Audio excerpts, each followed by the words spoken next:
পদ্মশ্ৰী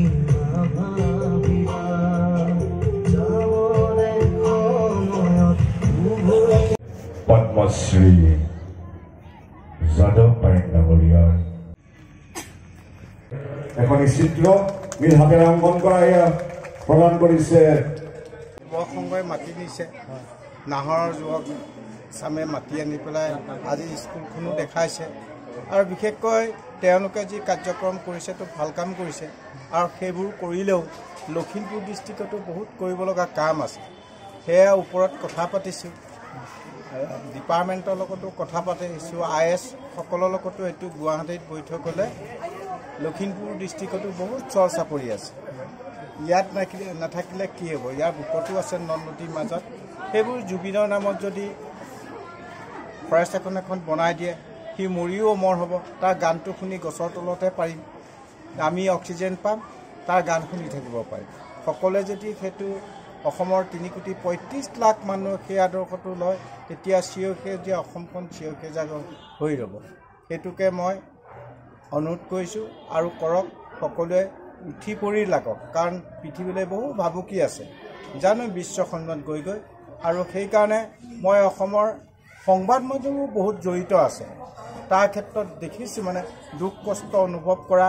যিহেতু 6 তাৰিখে মই স্পেইন যোৱা কথা, যেতিয়া 7 তাৰিখে যুদ্ধ হৈছে, 7 আগষ্টত যুদ্ধ হৈছে, তেতিয়া মানে ফ্লাইট কেঞ্চেল কৰিছে। তেতিয়া দেখিছোঁ ৰাতি সংবাদ মাধ্যমে ৰাজস্থান পাকিস্তানৰ মাজত কৈ অসমৰ সংবাদ মানে যি দুখ কষ্ট অতিবাহিত কৰি তাৰ ৰিলে কৰি আছে, ৰাতিটো চাই আছে। সেইকাৰণে তেনেকুৱাবিলাক আমাৰ সংবাদ মাধ্যম আছে আৰু এই সংবাদ মাধ্যমৰ বিশ্বৰ দৰবাৰলৈ নিয়া অসমৰ সংবাদ মাধ্যমেই আছে।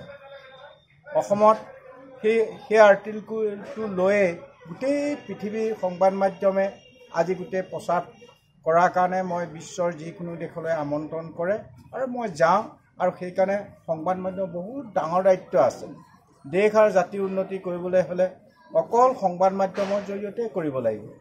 আৰু সেইকাৰণে আমাৰ যিখিনি ইয়াত ক'ত সুবিধা অসুবিধা হৈছে বা কিয়ত ইয়াত ধ্বংসলীলা হৈ আছে, সেইবোৰ যদি উনুকিয়াই দিয়ে, মানুহ সংস্কাৰ হয়, সংস্কাৰ হ'লে নিজে সংস্কাৰলৈ চিৰসেউজীয়া অসমখন চিৰসেউজীয়া হৈ ৰ'ব। জুবিনৰ সৈতে যিহেতু জুবিনো এজন প্ৰকৃতিপ্ৰেমী আছিলে, আপুনি এজন বিশ্বৰ মই তাক কলেজত পঢ়ি থকাৰ পৰা পাওঁ, আমাৰ গাঁৱলৈ আহে আৰু আহি কথা পাতোঁ। ই তেতিয়া আপং খায়, মই তেতিয়া নাখাওঁ মানে।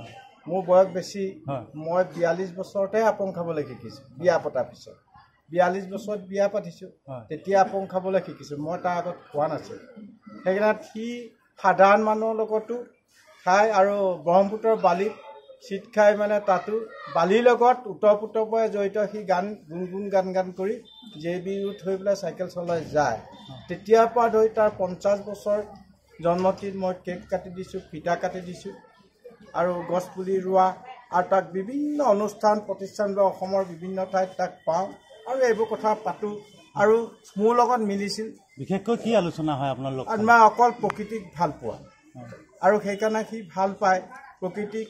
তাক ষ্টেজত উঠোঁতে কওঁ, তই যে আজি ষ্টেজত উঠি পেলাই 7 লাখ 8 লাখ টকা ডিমাণ্ড কৰিছ, যদি পৃথিৱীখন নাথাকে তই ক'ত ডিমাণ্ড কৰিবি? সেইকাৰণে তই গান গাই নিজেও গছ পুলি ৰুবি, আনকো ৰুৱাবি।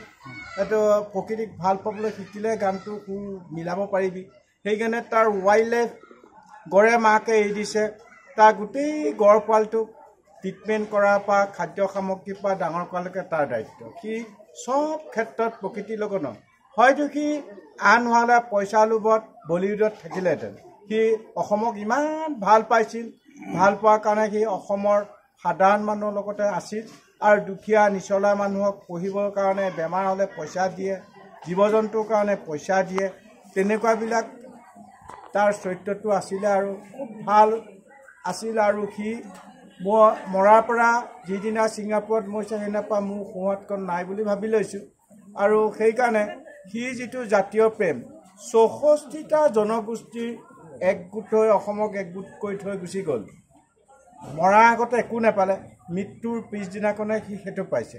সেইটো আমাৰ জাতীয় চেতনা আছে আৰু মই ভাবোঁ জুবিনৰ ন্যায় বিচাৰটো হওক, সেইটোৱে মই কামনা কৰিছোঁ। ন্যায়টো পলম হৈছে বুলি ভাবে নেকি? যিহেতু নহয়, সেইটো আমাৰ দেশত মৰা নাই, অসমৰ অসমীয়া মানুহে নি পেলাই তাক মাৰিছেগৈ তাত আৰু সেইকাৰণে বিদেশৰ ফৰ্মুলা আমাৰ দেশৰ ফৰ্মুলাটো ডিফাৰেঞ্চ আছে সেইকাৰণে দুখন দেশে কৰেছপেণ্ডেঞ্চ কৰা টাইম ল'ব সেইটো 90 দিনমান ল'ব মানে এইটো এমাহ দুমাহত চাৰ্জশ্বিট দিব নোৱাৰে এইটো আইন আছে আইনৰ মতে কৰিব আৰু ৰায়দানটো পাব বুলি মই আশা ৰাখিছোঁ আৰু সেয়েহে আপোনালোকৰ আশীৰ্বাদ আছে জুবিনৰ বিষয়ে অসমৰ 3,35,00,000 মানুহৰ আশীৰ্বাদ আছে সি য'তেই নাথাকক শান্তিত থাকক আমাক উৎসাহ উদ্দীপনা তাৰ জাতীয় প্ৰেমটো আমাক আকৌ নতুন প্ৰজন্মক উদঙাই দিয়ক চকুৰে তাত আত্মাটোৱে আমাক উৎসাহ উদ্দীপনা দিয়ক তাকে মই কামনা কৰিছোঁ আমি প্ৰয়াত জুবিন গাৰ্গৰ আদ্যচত্ৰৰ লগত সংগতি ৰাখি দিনজোৰা কাৰ্যসূচীৰে ৰাজহুৱা শ্ৰদ্ধাঞ্জলি ও সৰ্বধৰ্মীয় প্ৰাৰ্থনা লগতে বৃক্ষৰোপণৰ কাৰ্যসূচী আয়োজন কৰিছিলোঁ আৰু বৃক্ষৰোপণৰ কাৰণে আমি অৰণ্য মানৱ যাদৱ পায়েং ছাৰক আমি ইনভাইট কৰিছিলোঁ ইনভাইট কৰাৰ পাছত আমাৰ মানে আমন্ত্ৰণ ৰক্ষা কৰি তেখেত আমাৰ মাজত উপস্থিত হ'ল লগতে আমি ৰাতিপুৱাৰে পৰা আমাৰ মুছলিম সম্প্ৰদায়ৰ কোৰাণ পাঠ খতম কৰা বুলি কয় কোৰাণ খতম হৈ গ'ল দ্বিতীয়তে আমাৰ উলুবাৰী যিটো বাপিছ মণ্ডলী আছে বাইবেল পাঠ তেখেতলোকে মানে পাঠ কৰি গ'ল আৰু লগতে তৃতীয়তে আমাৰ যিটো আপোনাৰ সৰ্বধৰ্মীয় প্ৰাৰ্থনাৰ কীৰ্তন পাঠ লগতে গায়ন বায়নৰ যিটো কাৰ্যসূচী বৰ্তমান আমাৰ আৰম্ভ হৈ আছে এতিয়া বৰ্তমান চলি আছে লগতে আমি নাহৰ যুৱ মঞ্চৰ পৰা আমি 2000 গছপুলি আমি লখিমপুৰৰ বিভিন্ন অঞ্চলত ৰুম বুলি মানে আমাৰ এটা সপোন আছিলে তাৰ কাৰণে আমি যাদৱ পায়েং ছাৰক ইনভাইট কৰিছিলোঁ বৰ্তমান ছাৰৰ হাতেৰে আমাৰ ইয়াত নাহৰ পুলি ৰুই থৈ গৈছে আৰু বাকী যিখিনি আছে আমি বিভিন্ন খালী যিবিলাক জাগা আছে ৰাস্তা আছে সেইবিলাকত আমি গছপুলিখিনি ৰোপণ কৰিম লগতে আমি এঙাৰখোৱা হাইস্কুলৰ প্ৰধান শিক্ষকৰ এইটো আদেশ মৰ্মে আমি ছাৰক তেখেতৰ ওচৰত লৈ গৈ তাতো স্কুল পৰিৱেশতো গছপুলি ৰোপণ কৰাওঁ ছাৰৰ হাতে ছাৰে তাত যাদৱ পায়েং ছাৰে নিজৰ হাতেৰে গছপুলি ৰুই দিয়ে আৰু আমি প্ৰয়াত জুবিন গাৰ্গৰ বৰ্তমান যিটো আমাৰ অসমৰ যিটো পৰিস্থিতি হৈ আছে তাৰ কাৰণে নাহৰ যুৱ মঞ্চৰ পৰা জুবিনদাৰ বাবে ন্যায় বিচাৰি মানে ন্যায় দিব বুলি আশা কৰিম পৰৱৰ্তী কাৰ্যসূচী আমাৰ আছে আপোনাৰ এতিয়া সন্ধিয়া পুষ্পাঞ্জলি আছে বিভিন্ন আমন্ত্ৰিত অতিথি আহিব আমাৰ ইয়ালৈ পুষ্পাঞ্জলি অনুষ্ঠান আয়োজন হ'ব আৰু স্থানীয় যিবিলাক শিল্পী আছে তেখেতলোকে নিজৰ মানে ভাষাৰ নিজৰ জুবিনদাৰ প্ৰতি শ্ৰদ্ধাৰ মৰম আৱেগ জনাব আৰু আমি সন্ধিয়া 6 বজাত এটা জুবিনদাৰ প্ৰতি থকা মৰম আৱেগ সৃষ্টিৰ ওপৰত আমাৰ অৰূপ ছাৰ বুলি এজন শিক্ষক আছে তেখেতে এটা কবিতা আবৃত্তি কৰিব কবিতা আবৃত্তি কৰাৰ পিছত আমি সমজুৱাকৈ মৌন প্ৰাৰ্থনা কৰি আমি অনুষ্ঠানখন সামৰণি